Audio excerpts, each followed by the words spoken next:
Welcome to Lee Valley. It's October, it's cold, but we don't care because this is Olympic selection. Okay, so here's how it's going to play out. There's 3 races, and it's the best of 3 races. So for everybody except David Florence, they need to win 2 races to get the Olympic nomination. Day 1, and the focus was all on David Florence. He only needed 1 win in C1 and C2 with partner Rich Hounslow, as he already had enough points in the bag from his Worlds win. He struggled in the first run of the C1 but came out guns blazing in the second and won that emphatically to take the race, in front of Ryan Wesley in second. In C2, he and Rich Hounslow dominated both runs and took the win with style. Yeah, very, very good obviously to get them. It might have looked easy from the outside, but it certainly wasn't. You know, a lot of competition within, and it's a really, really tough race. The selection, it's not like a normal race like the Worlds where if you're successful, great. If not, you move on to the next one. You know, it's people's hopes and dreams of the last, possibly most of the last 4 years and possibly a lot longer than that. So it's a really tough race, and it's a hard one to really celebrate, but obviously absolutely delighted to be going to Rio. So excited to know that I'll get to race the Olympic Games now. It's absolutely brilliant. You know, I guess after London, the silver medal, our focus was on Rio to be able to try and go one better and go for gold. So having checked off the selection now, it's absolutely fantastic. I'll be able to have a bit of a break, bit of a rest, and then really focus in on Rio and do everything I possibly can to hopefully get gold. In the other categories, things were much more open, and in the case of the K1 men, there was a bit of a surprise. Race favourite Joe Clark couldn't seem to get into the groove, while veteran Hugh Sweatman found form to take the win. In the women's K1, all 3 names you'd expect were at the top of the field, but it was Lizzie Neve who scored first, getting 1 race under her belt. Fiona Penny took second and Kimberly Woods third. So it's day 2, and now it's all just about the K1s. Can Lizzie Neve lock it down today? Or will Fiona and Kimberly fight back? And in the men's competition, can Hugh Sweatnam hold on to his form?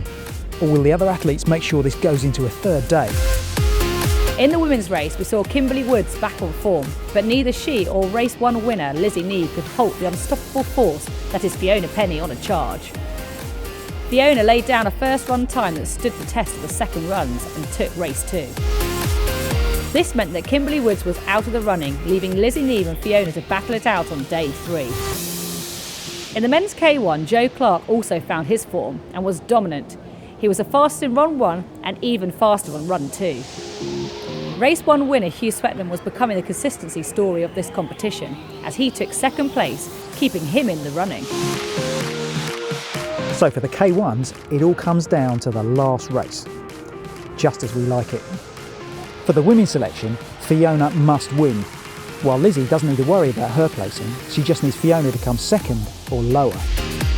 For the men's place, it's just between Hugh Sweatnam and Joe Clark, and whoever comes out on top gets the nod. Got that? Good. Let's go racing.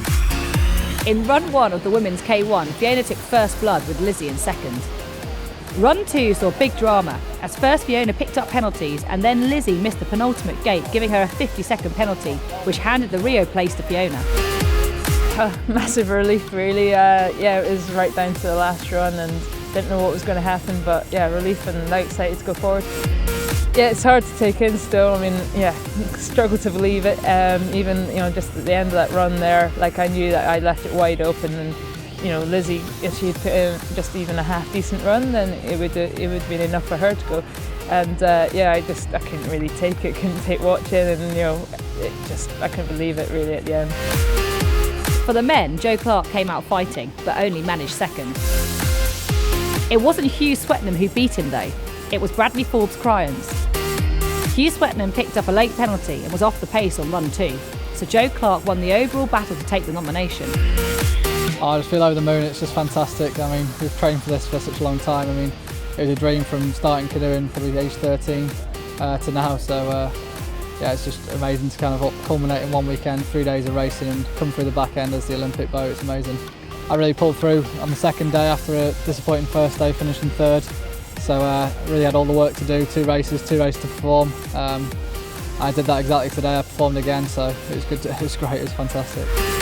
Yeah, well, it's very different to have our nominations ready by the end of October is the first, and in fact we're the only nation in the world that's doing that. I see it as a massive advantage.